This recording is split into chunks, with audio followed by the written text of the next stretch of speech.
All right, shalom, shalom. First and foremost, I want to give all honor, glory, and praises to Yahweh Bashim Yahushai, Bashim Rakakadash. Double honors to the apostles and elders of Great Millstone. Much love to you brothers out there preaching the truth and sincerity. It's the brother Azariah here with the Pittsburgh GMS camp, and I want to touch on this video. Inside the hunt for black identity extremists. This is a video done by Vice, in which this guy here, forget his name, he so like, yeah, I didn't see this. It's like, what is this about? Oh, okay, this is the guy who died for killing the police officer. So anyway, this guy here, Rakeem Caffrey Balagun, he's an activist out in Dallas, Texas, a black power activist, for lack of a better term. I forget the name of the organization he's with. It's like Guerrilla something. And basically they're a group of so-called black men. They're Israelites, but they don't appear to acknowledge that fact. They go with the black narrative, which is something that was created by your oppressor to label you as being a dark. Let's get that definition of black. You know, I'm gonna get the etymology on the word.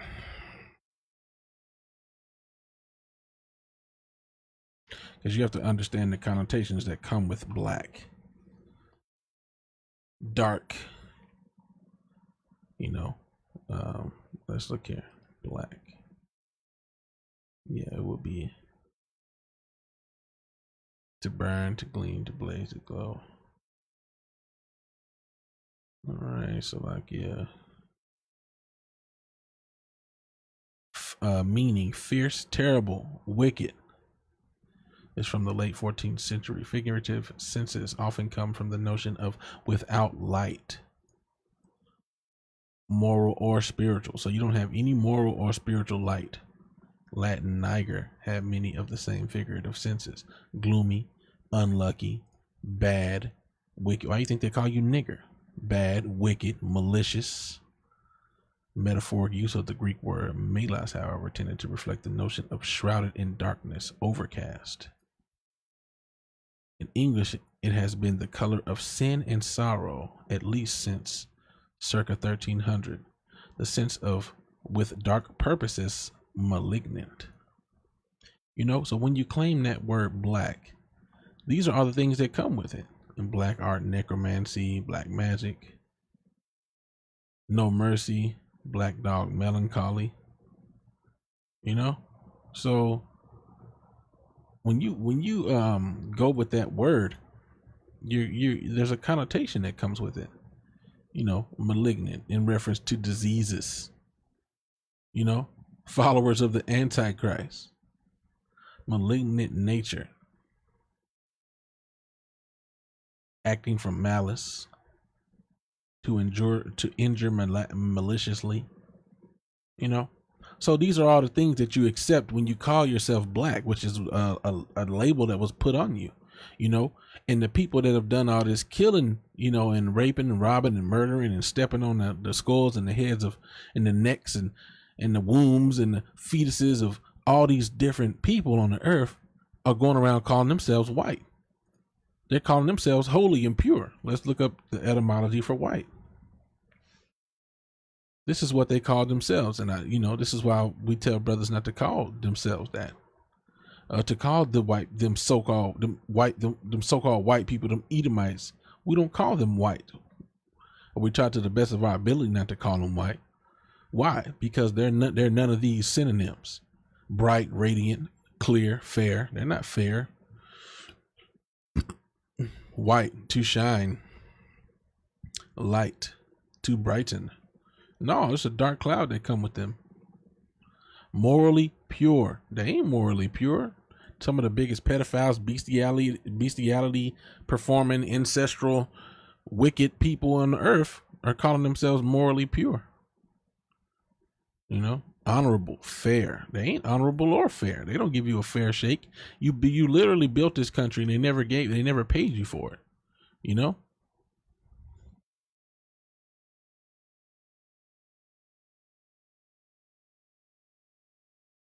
Salaki. Let me see if I can find it. James 5:4. This is what these so-called white people have done to you.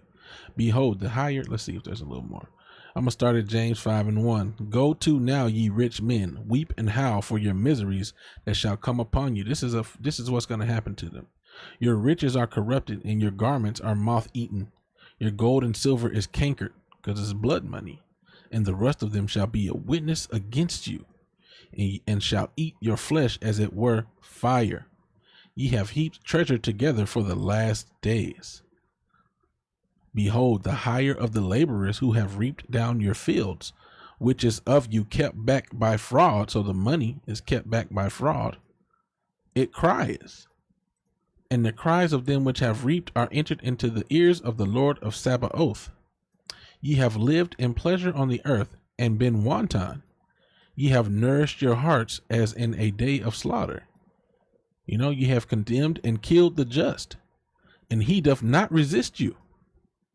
Be patient, therefore, brethren. This is to you blacks, Latinos, and Native Americans, you so-called blacks, Latinos, and Native Americans, you Israelites. Be patient, therefore, then primarily to the elect. Brethren, unto the coming of the Lord. Behold, the husbandman waiteth for the precious fruit of the earth, and hath long patience for it, until he receive the early and latter rain. And so he's looking for his elect. He's waking up his elect, and those who are attaining or striving to be the elect, the first fruits of the harvest of Yahweh by Hashem, Yahweh Shai, Yahweh being the Heavenly Father, by Hashem being in the name of, and Yahweh Shai being the name of the Son, who the world calls Jesus Christ ignorantly. All right.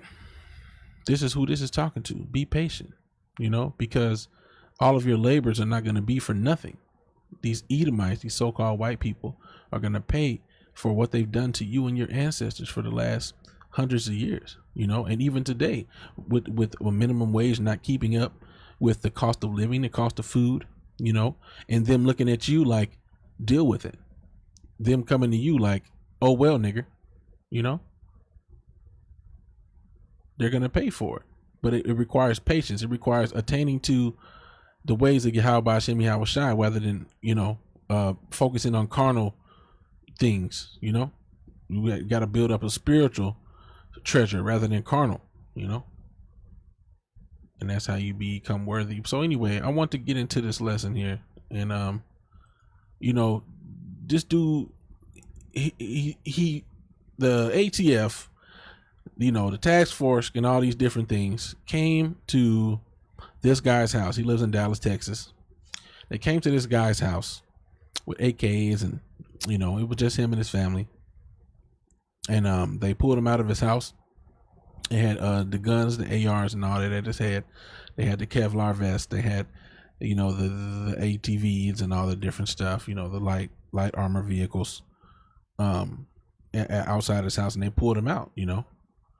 And he kind of was seeming like he didn't understand why they were doing this to him, but then as you watch the video, you find out, okay, they do open carry.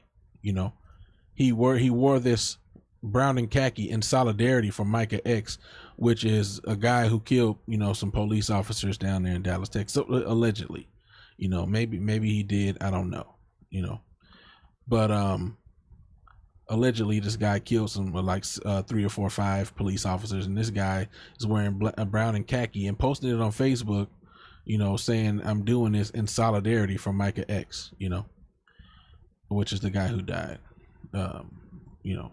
supposedly killed the cops, and then you walk around with these guns, open carry style.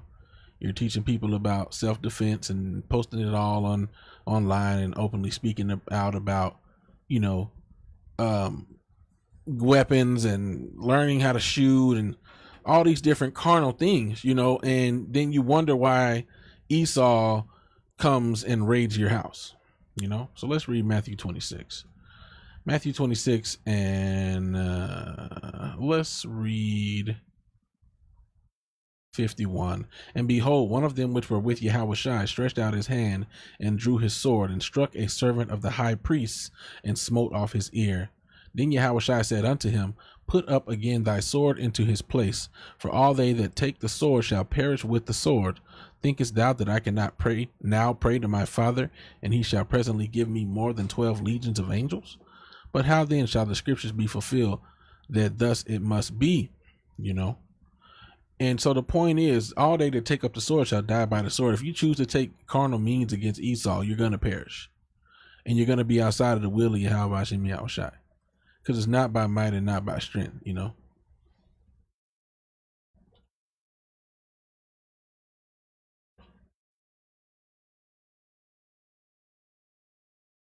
I always have trouble spelling strength. There we go. Zechariah 4:6.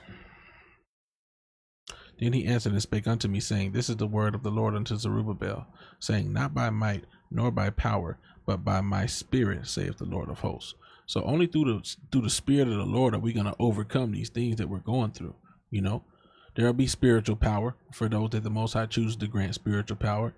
You know, but ultimately we have to have faith in Yahweh Hashem Yahushai that he would keep us from these things. You know, what did he say would happen?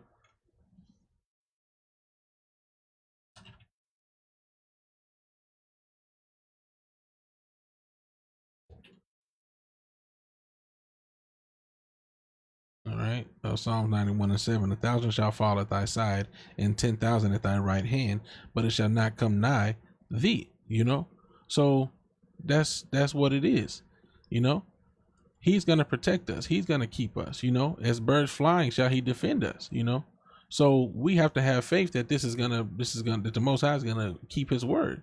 We can't be sitting out here, you know, oh man, you know, let me get carnal. No, man, that's not what it's supposed to be like. You know. He shall cover the Psalms 91:4. Let me see. I'll start at 1 actually. He that dwelleth in the secret place of the Most High shall abide under the shadow of the Almighty. I will say of the Lord, He is my refuge and my fortress, my power. In Him will I trust. Surely He shall deliver thee from the snare of the fowler and from the noisome pestilence. He shall cover thee with His feathers, and under His wings shalt thou trust. His truth shall be thy shield and buckler. Thou shalt not be afraid for the terror by night, nor for the arrow that flieth by day, nor for the pestilence that walketh in darkness, nor for the destruction that wasteth at noonday. 1,000 shall fall by thy side, and 10,000 at thy right hand, but it shall not come nigh unto thee. Only with thine eyes shalt thou behold and see the reward of the wicked, because thou hast made the Lord, which is my refuge, even the Most High, thy habitation. There shall no evil befall thee, neither shall any plague come nigh thy dwelling. For he shall give his angels charge over thee, to keep thee in all thy ways. You know, they shall bear thee up in their hands, lest thou dash thy foot against a stone. Thou shalt tread upon the lion and the adder, the young lion and the dragon shalt thou trample under feet. Because he hath set his love upon me, therefore will I deliver him. It's because you set your love upon the Most High. This is what the Most High is saying. Because he set his love upon me, I'll deliver him. I will set him on high, because he have known my name. My name, the name is important. Yahweh, Bahashim, Yahushai, the Father, in the name of the Son. He shall call upon me, and I will answer him. I will be with him in trouble. I will deliver him and honor him. With long life will I satisfy him and show him my salvation. And that's only going to happen to the elect. Only the elect are going to see the salvation, you know, and be those first fruits, you know. You know, and this is not how you're gonna be the first fruits. This is how you're gonna get killed by Esau. This is how you get destroyed by Esau. By appearing to be like the works of you look like the world. You look like a worker of iniquity. You look like darkness. This does not look like somebody who's blameless. You know, I understand that you feel like you need to, you know, whatever the case may be, I'm about to show that I can defend myself, but that's not really how you get salvation. You know? So I'm going to read this last scripture, and then I'm going to go ahead and end it. 2 Corinthians 10. Now I, Paul, beseech you by the meekness and gentleness of Hamashiach, who in presence am base among you, but being absent am bold toward you. So he's saying, in presence, he's base among them, but being absent, he is bold towards them. But I beseech you that I may not be bold when I am present with that confidence, you know, wherewith I think to be bold against some, which think of us as if we walked according to the flesh. So, you know, there are some that think of Paul as though he walked according to the flesh. You know, he probably was upbraiding people, you know, and they would look at him like, dang, he carnal, you know. For though we walk in the flesh, we do not war after the flesh. You know, we don't war after the flesh. For the weapons of our warfare are not carnal, but mighty through the Most High to the pulling down of strongholds. So that's the point, man. Our weapons of warfare are not carnal. This is not the image that we need to be under, you know. Now, hey, Esau gonna come down on us regardless. But why give him a reason to look at you like you a threat? And this is the reason that we're lucky that for him to look at you like you a threat, for you to be out here with these weapons of warfare. That can get you messed up. You know, that's gonna get you killed by Esau. Anyway, with that, I want to give all honor, glory, and praise to Yahweh Ba'ashem Yahushai, Ba'ashem Rakakadash, double honors to the apostles and elders of Great Millstone. Much love to you, brothers out there preaching the truth and sincerity. With that, I'll say shalom.